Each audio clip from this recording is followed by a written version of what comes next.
Watch yourself for a moment. Honestly, the way you would watch a stranger, you explain yourself to everyone. You announce what you intend to do before you have done it, and you wait for the nod, the small approving look that tells you it is safe to go on. You justify your choices to people who never earned the right to an opinion on them. You perform your own life for an audience, and you have come to mistake their applause for proof that you are on the right road, and their frown for proof that you are off it. You cannot move until you have been seen approving of yourself in their eyes first. Now watch the other man. He tells no one. He withdraws. He goes quiet for a season. And the quiet unsettles the people around him, and he lets it unsettle them and explains nothing. And when he returns, he is changed visibly, unmistakably changed. And he offers no account of where he went or what it cost him, because he understood a thing you have not yet understood. That to explain yourself is to ask permission. And to ask permission is to hand another man the rule of your life. So hear what this hour is for. You are going to disappear for a season, for 3 months, for however long the work requires. Not to run from anyone, not to punish anyone with your absence. You are going to close the gate so that the work of becoming a different man can harden in silence where no doubter can reach in and drain it. This is not retreat. It is concentration, the gathering of all the energy you have been leaking through 100 explanations back into one single channel. Lie still now and do not listen to be talked out of the silence. Listen to be talked into it. I intend before this hour is through to take apart your need to be seen piece by piece until you no longer require anyone's permission to become what you already know you must become. Part 1. The man who explains himself has already surrendered.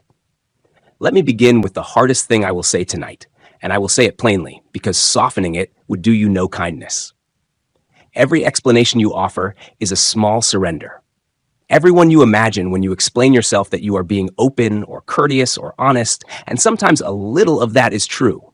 But underneath the courtesy lies a request, and the request is always the same. Tell me this is all right. Tell me you approve. Tell me I may proceed. And the man who must hear that before he can act has handed the rule of his own life to whoever holds the power to grant it or withhold it. He is no longer the author of his course. He is a petitioner waiting at the door of other men's opinions for a permission that is theirs to give or refuse. Understand what this costs you, for it costs you far more than your dignity, though it costs you that too. It costs you your power, and it costs it in a way you have never noticed. There is a fixed law here, and it is one of the shest I ever found. I want to pause for a moment and just speak to you, not as a channel, but as a friend, because something happened that I can't let pass by quietly. There are now 300,000 of us here. 300,000 people who decided this little corner of the world was worth their time. When I started, I could never have pictured a number like that. And honestly, it's not the number that gets me.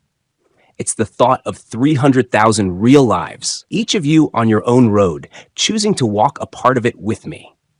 I don't take that lightly for a single second. So, from the bottom of my heart, thank you. I'm grateful for every one of you. Oh, and if you still haven't grabbed the free auto-suggestion sheet, go do that. I really think it could help you. It's down in the description. The energy that should have gone into the doing of a thing leaks out through the telling of it. When a man holds a purpose in silence, the whole pressure of it builds inside him, and that pressure is the very force that drives the thing into being. But when he announces it, when he lays it out before others and collects their nods and their cautions and their well-meant warnings, the pressure escapes. The telling discharges it. He feels, after announcing his great intention to an admiring listener, a curious satisfaction, almost as though he had already accomplished something. And that false satisfaction is the sound of his power leaking out through his own mouth. He has spent on the telling what he needed for the doing. And the thing having been talked about is now far less likely to be done. This is why the people pleaser who explains everything accomplishes so little of what he announces. It is not that he lacks desire, he has desire enough. It is that he discharges his desire in words before it can ever harden into deeds. He has confused two things that are not the same at all. being seen and being respected. He believes that if enough people see him, approve of him, affirm him, then he is somebody. And so he lives in front of others, explaining and performing, mistaking the warmth of their attention for the substance of a real life. But respect does not work the way he thinks. Respect does not go to the man who needs it. It goes every time to the man who does not, to the man who acts without asking, who holds his own counsel, who does not require your approval, and therefore does not court it. The moment a man stops needing to be approved of, he becomes for the first time worthy of respect. And the people pleaser, by needing it so visibly, guarantees he will never quite get it. So we begin here. There is one aim. You know the one that you have been explaining to everyone who will listen. You have announced it, defended it, justified it, sought the nod for it, and watched a little of its force leak away each time. Tonight, you stop explaining it. You begin instead to guard it. Say within yourself slowly with me, every explanation I offer is a small surrender, and I am done surrendering. I stop announcing my aim and begin guarding it. The force that leaked out through the telling, I now keep for the doing. I do not need to be seen. I have confused being seen with being respected, and I am done confusing them. Respect comes to the man who does not need it, and I no longer need it. Let that pass down into you. Do not soften it. It is meant to be a little hard. Part 2. The fear of criticism is the thing that keeps you visible. Now I must name the thing that holds you in front of the audience, because you will never close the gate while it stands unnamed. It is the fear of criticism, one of the oldest and cruelest of all the ghosts that haunt the minds of men, and the one that does its particular work on the man who cannot disappear. Understand exactly how it chains you. You cannot withdraw. You cannot go silent. You cannot vanish into the work for a season because you cannot bear what they might say about your absence. The thought of it is unendurable to you, that they will talk, that they will wonder, that they will draw their own conclusions about where you went and why, and that you will not be there to correct them, to explain, to manage the story they tell about you. And so you stay visible, you stay available, you stay forever within reach of the verdict. Because the fear of being criticized in your absence is stronger in you than the desire to do the work that requires you to be absent. The fear keeps you in the room. It has kept you in the room your whole life. And here's the thing you must grasp about this fear, the thing that strips away its authority. It is not the truth, and it was never the truth. It is a habit of thought planted in you by repetition, by every childhood moment you were shamed for stepping out of line. By every time you were taught that what others thought of you was the measure of your worth, by the long unnoticed rehearsal of caring, what they would say until caring became automatic. It runs the people pleaser without his ever once deciding to obey it. He thinks he is simply being considerate. He is being ruled by a fear he never examined. Let me tell you of a man this fear robbed of a fortune, and I will tell you about him before I tell you what became of him. There was a man, ordinary, capable, no fool, who had hold of a sound idea, a good idea, a workable one, the kind of idea that builds something real if a man will only act on it. And he knew it was good. He turned it over and saw that it was sound, but he did not act. Each time he came near to acting, the fear rose up and asked him the questions it always asks. What will they say? What if it fails and they see you fail? What if they laugh? Who do you think you are to try such a thing? And so he waited. He told himself he was being prudent, that he was waiting for the right moment, that he wanted to be sure, but he was not being prudent. He was afraid of criticism, and the fear held his hands. He sat on the sound idea, polishing his caution, for so long that another man, a man who had the same idea, or one very like it, and who simply did not care what anyone would say if he failed, took it up, acted on it, and built a fortune from the very thing the first man had been too afraid to begin. The timid man watched it happen. He watched another collect what his own fear had cost him. And the only difference between the two men was that one was ruled by the fear of criticism, and one was free of it. Now hear the principle that frees you, for it is not what you expect. You do not conquer the fear of criticism by learning to defend yourself better, by sharpening your explanations, by preparing answers for every objection. by becoming so good at justifying yourself that no critic can touch you. That is not freedom. That is the fear-wearing armor still ruling you, still keeping you in the room, rehearsing your defense. You conquer it the way you conquer any such ghost, not by fighting it where it lives, but by removing yourself from the room where it lives. You crowd it out by occupying the mind with the work instead, and you starve it by stepping out of reach of the very verdict it feeds on.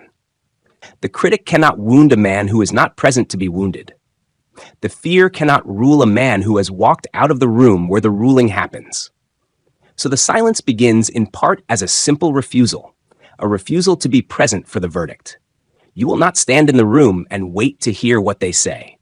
You will not manage the story. You will withdraw and let them say what they will say and not be there to flinch at it. Say with me, the fear of criticism has kept me visible my whole life, and I see it now for what it is, not the truth, but an old habit of thought planted by repetition. I do not conquer it by defending myself better. That is only the fear in armor. I conquer it by walking out of the room where the verdict is passed. I will not be present for it. Let them say what they will. I am not there to hear it, for I am at work. Part 3. Controlled attention. Closing the gate so the work can harden. We come now to what the silence is for I would not have you think it is mere absence, mere staying away. The disappearance is not empty. It is the most concentrated work a man ever does. And it has a name in my philosophy, controlled attention. It is the deliberate withdrawal of the mind from every channel except the one aim and held rightly. It is the closest thing to a magic power that an ordinary man possesses. Consider what scattered attention does to a man, for you have been living it. The mind that attends to everything, to every opinion, every distraction, every claim on its notice, every passing worry about who is thinking what, is a mind spread thin across 100 surfaces, and a mind spread thin has no force anywhere. It produces a scattered man, a man busy from morning to night and yet building nothing. Because his attention, which is the tool by which all building is done, is never gathered in one place long enough to cut. He attends to the audience, to the verdict, to the comparison with other men, to the thousand small noises of a visible life. And his one aim, which needed all of him, gets only the scraps of an attention everyone else has first picked over. Now consider the man who controls his attention. He withdraws it deliberately and by force of will from every channel but the one. He does not attend to the audience, for he has left the room. He does not attend to the verdict, for he is not present to receive it. Here's the gap between the people who manifest wealth and the people who only watch videos about it. The wealthy install the idea daily until the mind accepts it as already done. You can't do that from memory. You need it in front of you. That's why I made the free auto-suggestion sheet. 1 page. Read it morning and night, and you start reprogramming your self-image around money. It's free at the first link in the description. He does not attend to the comparison, the distraction, the noise. He gathers the whole of his attention and aims it at the single aim and held there day after day in the silence. That gathered attention develops a cutting force that scattered attention never approaches. This is the force that the man who disappears comes back possessing, not because he rested, but because for a season he attended to one thing only. And a man becomes whatever he attends to with the whole of his mind. You will remember the picture of the river I have used before, and I will extend it now, for it tells the whole truth of this. The water spread wide and shallow turns no wheel, gathered into one narrow channel. It cuts through stone. But here, the part that bears on your silence. A channel with 100 small leaks in its walls cannot build the pressure that gives the water its cutting power. The water dribbles out through the leaks and arrives at the end weak and spent. An audience is 100 small leaks in the channel wall. Every person you explain yourself to, every verdict you wait for, every opinion you let in each is a small breach through which the pressure escapes. The season of silence is the sealing of those leaks. It is not that the silence adds water to the channel. It is that the silence stops the leaking, so that for the first time the full pressure builds, and the water finding no escape, but the one channel develops the force to cut through what has always stopped you. So name it now before sleep. Name the one thing your mind will attend to through the season of silence. The single aim that will receive the whole of your gathered attention. And name just as clearly what you will seal yourself off from.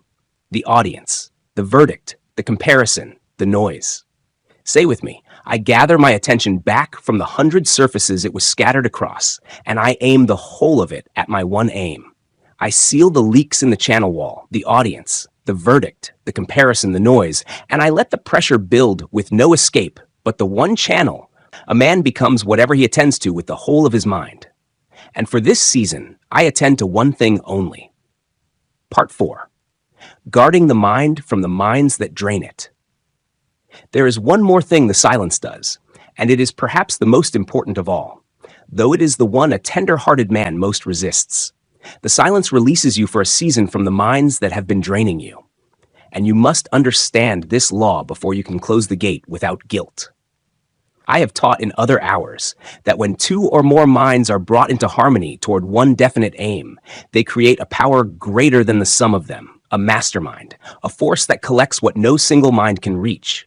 But the law has an inverse, and the inverse is just as certain and far more dangerous because men live inside it without ever suspecting it. Just as minds in harmony multiply a man, minds in discord and doubt drain him. And here is the cruel irony of the people-pleaser's life. He keeps the draining minds closest of all. The very people he most needs to withdraw from are the ones he most fears to disappoint. And so he holds them near, and they drain him near day after day, while he mistakes their nearness for friendship and their draining for care. Let me name them so you will know their faces. There is the negative friend who meets every hope you voice with a reason it will not work. Not from malice often, but from his own defeated spirit, which cannot bear to see you believe in something he has stopped believing in for himself. There is the casual doubter who does not even mean anything by it, who simply lets fall lightly. The small remark that punctures your faith and then forgets he ever said it while you carry the puncture for a week. And there is the one, and you know if there is such a one in your life who is secretly glad when you stay small, because your staying small keeps him comfortable. And your rising would force him to look at his own life and find it wanting. These minds held close wear down your faith by the very same law that built it. Repetition. The faith you are trying to build by repeating your creed in private. They are tearing down by repeating their doubt in your hearing. And, in the long run, the mind that is repeated to most often wins. So understand at last that the season of silence is in part a deliberate release of the minds that have been collecting your energy out of your hands. You are not abandoning anyone. You are sealing a leak. And you must do it without anger. For anger is just another tie that binds you to them, another channel through which they drain you. You withdraw from the draining minds the way a careful man seals a breach in a wall. Not cursing the breach, not arguing with it, simply closing it so the pressure can build. Some of these minds you will return to changed when you yourself are strong enough that their doubt can no longer reach you. Some you will find you have outgrown entirely. But for the season of the work, you withdraw and you explain it to no one, and you let the silence do its sealing. See them now in the dark. Not with bitterness, but with the calm of a man who has finally understood where his energy has been going. See the minds you withdraw from and seal the leak. Say with me, just as minds in harmony multiply me, minds in doubt and discord drain me, and I have kept the draining minds closest of all. I release them now for a season without anger, for anger is only another tie. I seal the leak as a careful man seals a breach in a wall, neither cursing it nor arguing with it. I explain my withdrawal to no one. I let the silence do its sealing, and I let the pressure build at last. Part 5. Self-confidence built in private, not borrowed in public. Now I must show you the deepest reason you have lived in front of an audience all these years. For until you see it, you will close the gate and then within a week fling it open again, unable to bear the silence. The reason is this: your confidence has not been your own. You have been borrowing it. Every nod of approval, every word of praise, every affirming look, these have been small loans of confidence handed to you by other people. And you have lived on these loans because you had no confidence of your own to live on. And a man who lives on borrowed confidence cannot disappear, because the moment he withdraws from the people who lend it to him, the supply is cut off, and he feels himself going bankrupt in his own soul. That is the panic that drives him back into the room. It is not that he loves the audience. It is that he cannot survive without the confidence they lend him. And he has never learned to manufacture his own. And hear the fatal weakness of borrowed confidence, for it is worse even than its dependence. Borrowed confidence collapses the very instant the audience turns. The man who is sure of himself only because others have told him to be sure is undone the moment they stop telling him, or worse, the moment they begin to doubt him. His whole sense of his own worth swings on the hinge of their opinion, rising when they praise and crashing when they criticize. And so he is never steady, never his own man, never for 1 hour free. He has built his house on another man's ground, and the other man can evict him at will. The confidence that lasts is built differently. It is not borrowed in public. It is induced in private.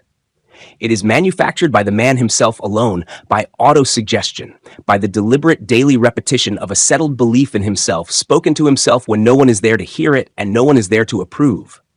This is confidence that owes nothing to anyone and therefore can be taken from him by no one. The audience may turn. It does not matter, for he did not get his confidence from them, and they cannot take back what they never gave. He built it himself in the silence, and it is his. Let me tell you of a man who was eaten alive by his own sense of inferiority and how he cured himself, and I will tell you about him before I tell you what he became. There was a man who carried within him a crushing belief in his own smallness. He felt himself less than other men in every room he entered. He shrank from opportunities he was fully able to seize because some voice within him, repeated so long he took it for truth, told him he was not enough, not capable enough, not worthy enough, not the kind of man to whom good things come. He had lived under this verdict so long it had become the air he breathed, hell, and it was strangling the whole of his life. But he learned a thing that saved him. He learned that the belief in his own inferiority was not a fact, but a habit planted by repetition, and therefore curable by repetition. And so he wrote out a creed, a plain statement of confidence in himself and in his power to accomplish his definite aim. And he began to repeat it to himself daily alone, aloud, and within again and again, with all the feeling he could summon. At first, he did not believe a word of it. He said it anyway. He said it the second day, and the 10th and the 50th. And slowly, for these things are always slow, the new words began to wear a new groove in his mind, deeper than the old one, until one day he noticed that the old verdict of inferiority had gone quiet, and a new and settled confidence had taken its place. And it was a confidence he had built himself and owed to no one. He no longer needed anyone to tell him he was enough. He had told himself every day until the deep mind believed it and made it so. And from that private daily work came the public life he had never been able to live before. This is the work of your season of silence, not to wait for the world to grant you a confidence it has always withheld, but to manufacture your own alone where no audience can grant it or withdraw it. Speak the creed daily in the silence. Believe none of it at first. If you cannot say it anyway, the belief will come up the road to meet the words as it always does. And what you build alone in the dark will stand when every audience has gone home. Say with me, I have lived on borrowed confidence. And borrowed confidence collapses the moment the audience turns. Now, if you're ready to stop learning and start seeing evidence, I built something for you. It's called the 14-Day Money Magnet Protocol. 14 days, one simple ritual a day. And the goal is concrete. Attract your first $100 out of nowhere. And here's my promise. If it doesn't happen, you get your money back. Because $100 isn't the point. It's the proof the law is working for you. Start it at thesecondlife.com/moneymagnet. Second link in the description. I am done borrowing. I build my own alone by repetition where no one can grant it or take it from me. I speak my creed of confidence in the silence daily, believing none of it at first, if I must, for the belief will come to meet the words. What I build alone in the dark owes nothing to anyone, and therefore no one can ever take it from me again. Part 6. The work that speaks for itself when you return. You may be wondering, Somewhere beneath all this, how it will go when you return for you cannot stay vanished forever, and the day will come when you walk back among the people you withdrew from, and they will look at you, and the old fear stirs and asks, what will you say to them? How will you explain where you went and what you did and why? And I want to free you from that question entirely tonight, because the answer is the most liberating thing in this whole hour. You will say nothing. You will not need to. The man who disappears and returns truly changed does not explain the change. The work explains it. The bearing explains it. The result explains it. He walks back in possession of something he did not have before, and it announces itself, and there is nothing left for him to say. This is the whole difference between the man who begs and the man who demonstrates, and it runs through everything I have ever taught. The man who has nothing built must beg, must explain, must persuade, must plead his case in words and ask to be believed, because words are all he has. But the man who has built something in the silence does not beg because he has no need to. He simply lets the thing he built be seen, and the thing speaks more loudly than any plea could. Render value so evident that it announces itself, and you will never again have to ask anyone to believe in you. The proof will compel the belief that the plea could never win. Let me tell you of a man who understood this, who got what he wanted, not by asking for it, but by quietly demonstrating that he was already worth it, and I will tell you about him before his name. There was a man who wanted a position, and he wanted it badly, and he did the thing that nearly every man in his place does. He prepared to go and ask for it, but then he thought better of the begging. He saw that to walk in and plead for the position, to explain why he deserved it, to ask to be given a chance, to throw himself on the mercy of the man who held the power was to come as a beggar. And beggars are given scraps or nothing. So he did something else. Instead of asking for the job, he set about quietly demonstrating that he could already do it. He studied the man's business until he understood it. He prepared in detail exactly what he would do and how he would render service of unmistakable value. And he presented not a plea, but a demonstration. Not please give me a chance, but here's the value I will deliver already worked out, already proven. He did not beg to be believed. He made himself impossible to refuse.